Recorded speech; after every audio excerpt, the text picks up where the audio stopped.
सभी डीएलएड साथियों का नमस्कार। आप सभी का स्वागत है मेरे चैनल पर। और फ्रेंड्स, आज की इस वीडियो में डिस्कस करने वाले हैं UP DElEd second semester subject math, और ये मैथ का पहला मॉडल पेपर है। ठीक है फ्रेंड, आप सभी को हम बता दें, इस क्लास की जो टाइमिंग होती है रात में डेली रात के 10 बजे आप सभी को ये क्लासेस प्रोवाइड की जाती है, जिसमें सबसे पहले हमने मॉक टेस्ट डिस्कस किया था, लेकिन अब हम कल से मॉडल पेपर स्टार्ट कर दिए हैं। तो फ्रेंड्स, आप सभी को मॉडल पेपर का जो प्लेलिस्ट है, एक सेपरेट वीडियो में आप सभी को जितने भी सब्जेक्ट हैं, ठीक है, एक मॉडल पेपर का, कल हमने हिंदी का मॉडल पेपर डिस्कस किया था, आज जो सब्जेक्ट रहेगा वो रहेगा गणित। और जिस तरीके से, जी हाँ फ्रेंड, जिस तरीके से पूरा पेपर पैटर्न होता है उसी के बेस पे मैंने बनाया है, ठीक है, ताकि आप सभी को बहुत ज़्यादा हेल्प मिले। तो चलिए शुरू करते हैं वीडियो को। गाइज, आप लाइक कर दीजिए जल्दी से, ठीक है, और अपने फ्रेंड्स मित्र को शेयर कर दीजिए ताकि वो भी जुड़ सकें, क्योंकि उनका ये शिकायत हमेशा रहती है कि नोटिफिकेशन नहीं जाता है। तो फ्रेंड्स, आप सिंपल क्या करना है, टेलीग्राम से जुड़ जाइए। मैं टेलीग्राम पे शेयर कर देती हूँ, वहाँ पर हमेशा कह सकते हो 24 आवर्स आपको नोटिफिकेशन कभी भी जाएगा ज़रूर मिलेगा।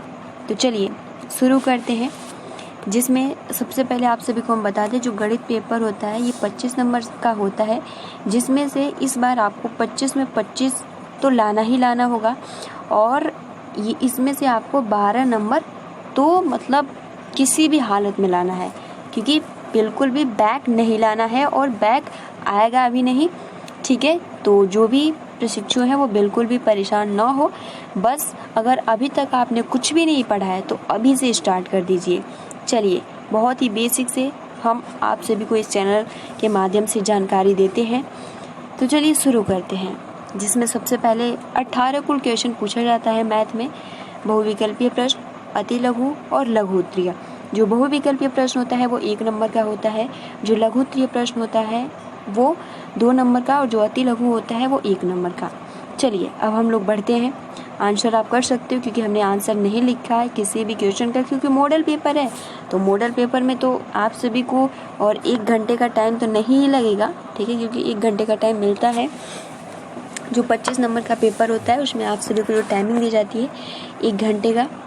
तो देखिए, जितने भी प्रश्न हैं हमने पहले डिस्कस किया है, सिलेबस से बाहर हमने कुछ अलग प्रश्न नहीं, जितना हम लोगों ने डिस्कस किया है, ठीक है, उतना ही हम क्वेश्चन लिए हैं, सिलेबस से बाहर कुछ भी नहीं। चलिए, जिसमें सबसे पहला प्रश्न है कि 9, 12, 18 का लघुत्तम समापवर्त क्या होगा? 45, 36, 9, 27। तो 9, 12 और 18 का लघुत्तम समापवर्त क्या होगा? बिल्कुल सही। यहाँ पे देखिए, जो आंसर हो जाएगा वो हो जाएगा 36। किस तरीके से आप निकाल सकते हो, चलिए ये भी बता देती हूँ यहीं पर साथ ही साथ में। तो यहाँ पर हम सबसे छोटी संख्या 2 लेंगे, 9 नहीं कटेगा, 12 6 बार में जाएगा, उसके बाद ये 9 बार में जाएगा, फिर हम 2 से काटेंगे, फिर 9 नहीं जाएगा, 3 जाएगा, फिर 9 नहीं जाएगा, फिर 3 लेंगे, 3 से जाएगा 9 3 बार में, 1 बार में, फिर 3 बार में, फिर 3 से जाएगा 1 पूरा कट जाएगा, यहाँ पे 4 हो जाएगा, यहाँ पे आपका जो हो जाएगा वो हो जाएगा 9 चौको कितना होता है 36, इसलिए ऑप्शन नंबर बी बिल्कुल सही है।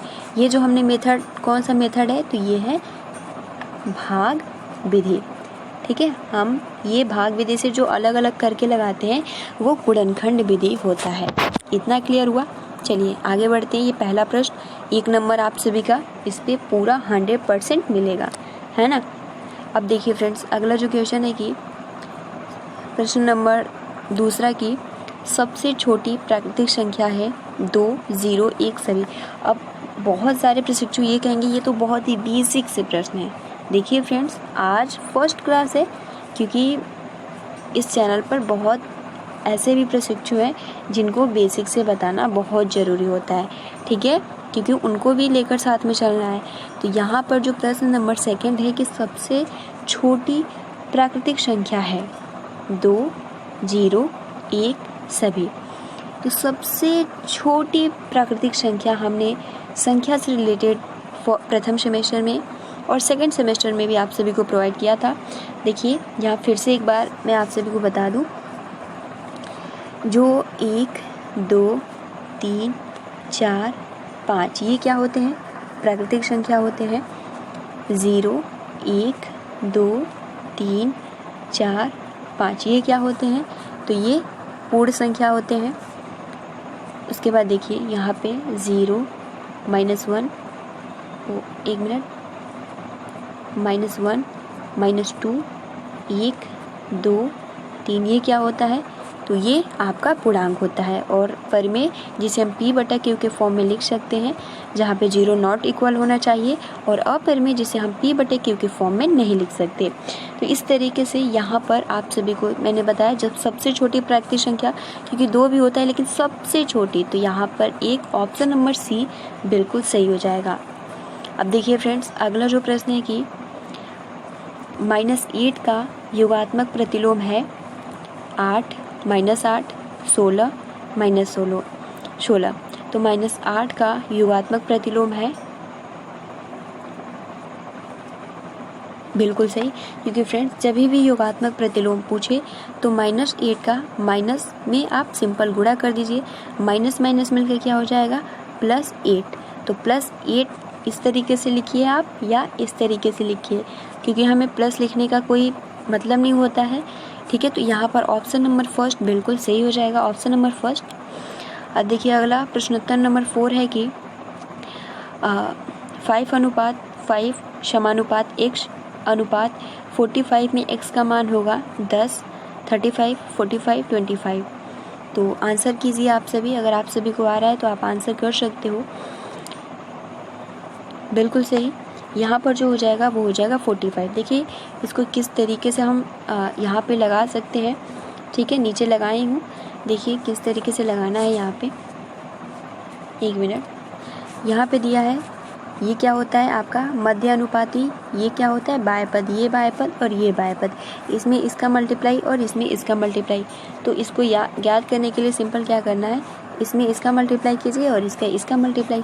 तो 5x इक्वल, यहाँ पे आप लिख सकते हो 45 × 5, ठीक है, क्योंकि गुणा करना है। 5x बराबर 45 में मल्टीप्लाई 5 का कर लीजिए, ठीक है। तो इस तरीके से आप सिंपल काट सकते हो, या इस तरीके से थोड़ा लगाने के लिए जो आपका विधि होता है। तो 45 में मल्टीप्लाई 5 का कर लीजिए, तो 5 5 = 25, 5 हो जाएगा, कितना बचा 2, 5 में 4 का मल्टीप्लाई करेंगे तो 20, 20 में 2 को ऐड करेंगे तो 22। तो इस तरीके से यहाँ पे 225 आंसर आ गया। अब क्या करेंगे, x बराबर 225 और बटे में 5 आ गया। 5 से हम काटते हैं तो ये जाएगा, क्योंकि 5 का मल्टीप्लाई 4 यानी 5 का पहाड़ा 4 बार पढ़िए तो कितना आएगा 20, क्योंकि ऐसा पहाड़ा हमें 5 का पढ़ना है जो 22 से अधिक ना जाए, क्योंकि 5 × 25 हो जाता है और 5 × 4 = 20। तो इस तरीके से यहाँ ये 4 बार में गया, 22 में से 20 जाएगा तो 2, तो 2 और यहाँ पे 5 यानी 25, 5 में 5 का मल्टीप्लाई करते हो तो 25, यानी x बराबर जो आंसर आ गया वो आ गया 45। अब देख सकते हैं क्या हमारा आंसर सही है या नहीं, क्योंकि समानुपाती का मतलब होता है कि सही होना चाहिए। तो यहाँ पर 45, अब 5 का यहाँ से मल्टीप्लाई 45 में करिए या यहाँ से करिए, जो आंसर आएगा वो क्या आएगा, सेम आएगा। तो इस तरीके से ये क्या है, समानुपाती है। यहाँ पर ऑप्शन नंबर जो हमारा सी है बिल्कुल सही है। चलिए अगले क्वेश्चन, लास्ट बहुविकल्पीय प्रश्न है, जो कि अगला जो आपका प्रश्न है कि ऋण पूर्णांक संख्या है 3, 0, 9, -5। तो यहाँ पे प्रश्नोत्तर नंबर संख्या 5 जो है बहुत ज़्यादा महत्वपूर्ण है और बहुत ही ईजी है और बहुत ही मतलब आप कह सकते हो इम्पोर्टेंट फैक्ट है। तो ऋण पूर्णांक है, जस्ट मैंने अभी बताया, जिसमें धनात्मक और ऋणात्मक दोनों ही होता है। 3 क्या है, प्राकृतिक संख्या। 9 क्या है, प्राकृतिक। 0 क्या है, पूर्ण संख्या। -5 क्या है, पूर्णांक संख्या। इसलिए ऑप्शन नंबर डी यहाँ पे बिल्कुल सही हो जाएगा। तो जितने भी ऑब्जेक्टिव टाइप 5 क्वेश्चन थे पूरा ख़त्म हो गए। चलिए अब यहाँ से अति लघु स्टार्ट हो गया, जिसमें सबसे पहला जो प्रश्न है कि वृत्त का क्षेत्रफल का सूत्र होता है। तो वृत्त का क्षेत्रफल का सूत्र क्या होता है, बहुत सिंपल, πr², जो कि आज हमने 2 बजे वाली क्लास में डिस्कस किया था। देखिए फ्रेंड्स, अगला जो प्रश्न है कि एक्स स्क्वायर 8x प्लस 7 के गुणनखंड हैं। तो इसका आंसर आप फिलहाल कमेंट्स बॉक्स में कर सकते हो। चलिए देखिए इसको किस तरीके से हम लोग लगाते हैं, इसको हम और जूम कर देते हैं। तो यहाँ पर x square minus 8x plus 7x है, ठीक है। तो यहाँ पर सबसे पहले जो नियम होता है, हम एक्स स्क्वायर का 7 यानी इसमें इसका गुणा करेंगे। तो यहाँ पर अगर 7 मल्टीप्लाई एक्स स्क्वायर आप करते हो तो आप सभी को क्या मिलेगा, 7x स्क्वायर। अब यहाँ ये नियम फॉलो करना होता है कि 7x स्क्वायर को इस तरीके से तोड़ना है कि गुणा करे तो 7 और जोड़े या घटाए तो 8x आ जाना चाहिए, ठीक है। तो देखिए हम क्या करेंगे, यहाँ पर सिंपल अगर हम कहें कि यहाँ पर अगर हम 7x, ठीक है, 7 में x को जोड़ देते हैं तो 8x प्राप्त हो जाएगा और 7 मल्टीप्लाई 1 करते हैं तो हमें 7x प्राप्त हो जाएगा, ठीक है। तो इसको चलिए लगा देते हैं। सिंपल आप यहाँ पर लिख सकते हो कि, ठीक है, इसको आप यहाँ पे हम 7x में मल्टीप्लाई करेंगे तो 7 और उसको जब हम जोड़ेंगे तो क्या आ जाएगा, 8x। तो इसको हम करेंगे एक्स स्क्वायर, ठीक है, माइनस 7x। उसके बाद हम माइनस ही करेंगे क्योंकि माइनस माइनस प्लस जोड़ना है, इसलिए माइनस 1x लिखिए या x लिखिए प्लस 7, ठीक है। अब यहाँ से आप दो जोड़ा बना लीजिए, इस एक्स स्क्वायर माइनस 7x और माइनस x प्लस 7x। इसमें हम कॉमन देखते हैं तो कॉमन क्या है, x है और यहाँ पे क्या बचा, यहाँ पे एक्स स्क्वायर है तो यहाँ पे एक x बच गया, हमने x कॉमन ले लिया तो यहाँ पर 7 हो गया, ठीक है। अब यहाँ पर आप देख सकते हो कि यहाँ पे कोई भी जब कॉमन नहीं रहता है तो हम क्या करते हैं, -1 कॉमन ले लेते हैं और यहाँ पे क्या हमारा बच गया, तो यहाँ पर x माइनस 7 यहाँ पे भी बच गया। अब यहाँ भी सेम है और यहाँ भी सेम है तो हम क्या करेंगे, यहाँ पे x माइनस 1 ये जो हमने कॉमन ले लिया वो लिख लेंगे और यहाँ पे x माइनस 7। तो इस तरीके से आंसर क्या आ जाएगा, x माइनस 7 और x माइनस 1। तो इस तरीके से आंसर आ गया, ठीक है। अब देखिए अगला जो क्वेश्चन है कि किसी त्रिभुज का क्षेत्रफल ज्ञात करने के लिए सूत्र लिखिए। यानी यहाँ पर सिंपल पूछा है कि त्रिभुज का क्षेत्रफल का सूत्र क्या होता है, जो कि बहुत ज़्यादा सिंपल क्वेश्चन है। इसका आंसर आप बहुत ही आसानी के साथ कर सकते हो। इसका जो सूत्र होता है 1/2 मल्टीप्लाई आधार गुणे ऊंचाई, ठीक है। किसी भी त्रिभुज का जो सूत्र होता है वो होता है 1/2 इंटू आधार गुणे ऊंचाई। देखिए फ्रेंड्स, अगला जो प्रश्न है कि 9वां की प्रश्नोत्तर संख्या 9, यानी प्रश्न है कि वर्ग 10 से 20 की उच्च सीमा होगी। यानी 10 और 20 के बीच में या 10 और 20 के बीच में उच्च सीमा होगी। तो देखिए जैसे 10, 11, 12, 13, 14, 15, 16, 17, 18, 19 और 20 है। तो यहाँ पे सबसे उच्च सीमा कौन है, तो 20। इस तरीके से यहाँ पर जो आंसर हो गया आपका, यहाँ पे आप करेंगे कि इस वर्ग में 20 की क्या होगी, उच्च सीमा होगी। तो इस तरीके से भी क्वेश्चन आप सभी के सिलेबस में है। अब देखिए प्रश्नोत्तर संख्या 10 है कि 16 और 40 का तृतीय अनुपाती क्या होगा। अब 16 और 40 का तृतीय अनुपाती क्या होगा, यहाँ पर किस तरीके से इसको सॉल्व करेंगे। आइए, यहाँ पर दो आप सभी को संख्या दिया है 16 और 40, ठीक है। जब 16 और 40 दिया है तो हम क्या करेंगे, यहाँ पे हम इसको सबसे पहले तो अनुपात और समानुपात के रूप में लिखेंगे, ठीक है। तो यहाँ पर हम इसको इस तरीके से लिख सकते हैं। ये ध्यान रखिएगा, कभी भी तृतीय अनुपात पूछे तो किस तरीके से 16, ठीक है, 16 अनुपात 40 समानुपात यहाँ पे 40 और यहाँ पे हमें ज्ञात करना है, ठीक है। तो यहाँ पे हम x मान लेते हैं, यानी x का मान क्या होगा, तो सिंपल इसमें इसका मल्टीप्लाई करना होता है और इसमें इसका मल्टीप्लाई करना होता है। तो हम यहाँ पर इस तरीके से लिख सकते हैं 16x बराबर 40 × 40, ठीक है। अब 16x बराबर 40 और 40 का मल्टीप्लाई करेंगे। सिंपल क्या करिए, 4 में 4 का मल्टीप्लाई कर दीजिए 16 और 2 0 लिख लीजिए। अब x बराबर 1600 और मतलब ऊपर 16 x हमने ले लिया और जो इधर है तो हम जब इधर लाएंगे तो ये क्या आ जाएगा, 16 नीचे आ जाएगा। 16 से काटेंगे एक बार में, यहाँ पर x का मान क्या आ गया हमारा 100 आ गया। तो यहाँ पर x का मान 100 आ गया। क्या हमारा आंसर सही है या नहीं? तो जो अनुपात हमने बनाया था 16:40 समानुपात 40:100, तो क्या सही है या गलत, इसकी अब हम जांच करते हैं।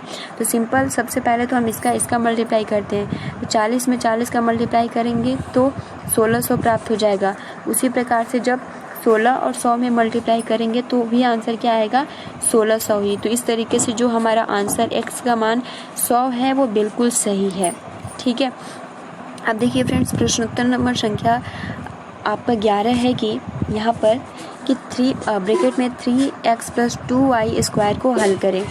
तो फ्रेंड्स, अगर आप सभी ने अलजेब्रा पढ़ा होगा तो ये आप सभी को सूत्र दिख रहा है, बिल्कुल सूत्र पे ही लगा है। अगर आपने a + b का होल स्क्वायर पढ़ा होगा तो इसका आंसर आप बहुत ही आसानी के साथ कर सकते हो। सिंपल क्या करेंगे, a + b का होल स्क्वायर जब हम फॉलो करेंगे तो बहुत ही आसानी के साथ आंसर आ जाएगा। देखिए, a + b का होल स्क्वायर क्या होता है? a + b का होल स्क्वायर होता है a² + 2ab + b²। तो यहाँ पे आपका a क्या है? 3x और b क्या है? 2y। तो हम क्या करेंगे यहाँ पर कि यहाँ पे सूत्र के माध्यम से हम लिख सकते हैं यहाँ पे 3x, ठीक है, 1 minute, 3x² + 2 × 3x × 2y + 2y²। ठीक है, इस तरीके से हम पूरा सूत्र के माध्यम से लिख लिया। अब 3 का स्क्वायर क्या होता है? तो 9x²। यहाँ पे 3x और 2y का जब आप मल्टीप्लाई करते हैं तो 6, ठीक है, और 6 का मल्टीप्लाई 2 में करते हैं तो 12xy हो जाएगा, प्लस यहाँ पे 2 का स्क्वायर क्या होता है? 4y² आ जाएगा। तो यहाँ पर यही इसका आंसर हो जाएगा, 9x² + 12xy + 4y²। सिंपल सूत्र के माध्यम से आप रख के आप इसको तोड़ सकते हो। अब यहाँ पर देखिए फ्रेंड्स, प्रश्नोत्तर संख्या 12 है कि सेम वही क्वेश्चन है कि 4m - 3n² को हल करें। इसको किस सूत्र पे फॉलो करना होता है? तो फ्रेंड्स, अगर आप सभी को सूत्र याद होगा, जो सूत्र होता है a - b का होल स्क्वायर, ठीक है, यानी a² - 2ab + b²। अब इसी सूत्र पे हमारा a क्या है? तो 4m है, b क्या है? तो 3n² है। तो हम इसी सूत्र पे रख सकते हैं 4m² - 2 × 4m × 3n × b का क्या कर देंगे? 3n²। ठीक है, यहाँ पे हम स्क्वायर लिख दिए। अब यहाँ पे अगर आप 4 का स्क्वायर करते हो तो यहाँ पे हो जाएगा 16m² माइनस 4 और 3 का मल्टीप्लाई करेंगे तो 12, 12 का मल्टीप्लाई 2 में करेंगे तो 24। ठीक है, क्योंकि 12 दूना 24, तो 24 यहाँ पे और mn हम लिख देंगे, प्लस यहाँ पे 3 का स्क्वायर क्या हो जाएगा? यहाँ पे 3 का स्क्वायर जो हो जाएगा वो हो जाएगा 9n²। तो इस तरीके से यहाँ इसका जो आंसर हो जाएगा 4m - 3x का होल स्क्वायर जो हो जाएगा वो हो जाएगा 16m² - 24mn प्लस यहाँ पे जो हो जाएगा वो हो जाएगा 9n²। ठीक, तो इस तरीके से भी प्रश्न पूछे जाते हैं। अब देखिए, यहाँ से लघु उत्तरीय स्टार्ट होते हैं, जिसमें सबसे पहला प्रश्न है कि प्रश्नोत्तर संख्या 13 है, 12, 24, 36 का गुणनखंड विधि से आप ज्ञात करो लर्शा। तो इसको सिंपल क्या करना है? गुणनखंड विधि से ज्ञात कर देना है। चलिए इसको भी लगा देते हैं। तो यहाँ पे 12, सबसे पहले गुणनखंड विधि तो 12 लेंगे, 2 से काटेंगे, 2 से जाएगा 6 बार में, फिर 2 से काटेंगे जाएगा 3 बार में, 3 से काटेंगे 1 बार में। ठीक, तो यहाँ पर जो हमारा 12 का मान आया वो क्या आया? तो 12 का जो मान आया वो आया 2 × 2 × 3। ठीक है, इसको इरेज कर दे रहे हैं ताकि दूसरा वाला लगाए। अब देख सकते हो यहाँ पर अगर हम दूसरा वाला लगाएंगे तो यहाँ पे क्या है? 24।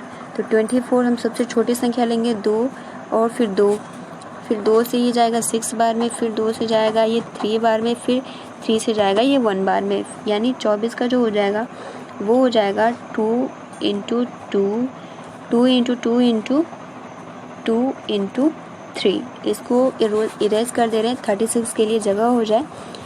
ठीक है, अब यहाँ हम करते हैं 36 का गुणनखंड। तो यहाँ पे आएगा 1 2 8 16, फिर ये 2 9 18, फिर 3 से जाएगा 3 3 9, फिर ये आपका हो जाएगा 1, यानी 36 का हो जाएगा यहाँ पे 2 × 2 × 3 × 3। ठीक है, यही होगा ना, 2 9 18, 1 मिनट यहाँ पे हो जाएगा 9। ठीक है, ये थोड़ा मिस्टेक हुआ, इसीलिए कभी भी जल्दी नहीं करना चाहिए। ठीक, 1 मिनट सही है। यहाँ पे जो हो जाएगा वो हो जाएगा 18, फिर 2 9 36। ठीक, बिल्कुल सही है। तो इस तरीके से ये पूरा हमारा सही है। ठीक, अब यहाँ पे हम क्या करेंगे कि इसको, अब हम यहाँ पे क्या देखते हैं कि सबसे, देखिए लसम में ये ध्यान देने वाली बात है कि सबसे जो बड़ी घात हो गए उसको हम सबसे पहले देखेंगे। तो यहाँ पे सबसे बड़ी घात क्या है, 2 और 3 में सबसे बड़ा कौन सा है? तो यहाँ पर जो आप सभी का आंसर हो जाएगा वो हो जाएगा 3, क्योंकि 2 से 3 क्या है, बड़ा है। ठीक, तो यहाँ पे हम सबसे पहले क्या करेंगे, 1 मिनट इसको इरेज करते हैं यार। तो चलिए, अब यहाँ पे आपका क्या है, 3 बड़ा है, तो सबसे बड़ा 3 ये है, तो हम तीनों लिख लेंगे, 3 × 3। अब सबसे छोटी में सबसे ज़्यादा घात वाली कौन सी है? तो यहाँ पर भी नहीं है, यहाँ पर भी नहीं है, यहाँ पर है। तो यहाँ पर जो हो जाएगा 2 × 2 × 2, यानी यहाँ पे आप क्या करेंगे कि 3 का मल्टीप्लाई 3 में करेंगे तो क्या आ जाएगा, 9। फिर आप 2 दूनी के 4, 4 दूनी के 8, यानी यहाँ पे जो हो जाएगा 8 9 क्या हो जाएगा, 8 9 72। तो इस तरीके से 12 24 36 का जो लसपा हो जाएगा वो हो जाएगा 72। ठीक है, चलिए आगे बढ़ते हैं। उत्तर संख्या 14 है, यदि किसी समबाहु त्रिभुज की भुजा लंबाई जो है वो 10 सेंटीमीटर है तो उसकी क्षेत्रफल ज्ञात कीजिए। आप सभी को सबसे पहले ये हम बता दें कि समबाहु त्रिभुज क्या होता है, जिसकी तीनों भुजाएं क्या होती है, इक्वल होती है, तो उसकी लंबाई या चौड़ाई क्या है, यानी सेम होगा। तो जब सेम है तो हम इसका क्या ज्ञात करना है, क्षेत्रफल ज्ञात करना है। तो सबसे पहले तो आप सभी को ये मालूम होना चाहिए कि समबाहु त्रिभुज का क्षेत्रफल का सूत्र क्या होता है, जो कि हमने कई बार आप सभी के साथ डिस्कस किया है। तो लंबाई कितना है, 10 सेंटीमीटर है, और यहाँ पर समबाहु त्रिभुज का जो क्षेत्रफल का सूत्र हो जाता है वो होता है √3/4, और ये हो जाता है भुजा स्क्वायर।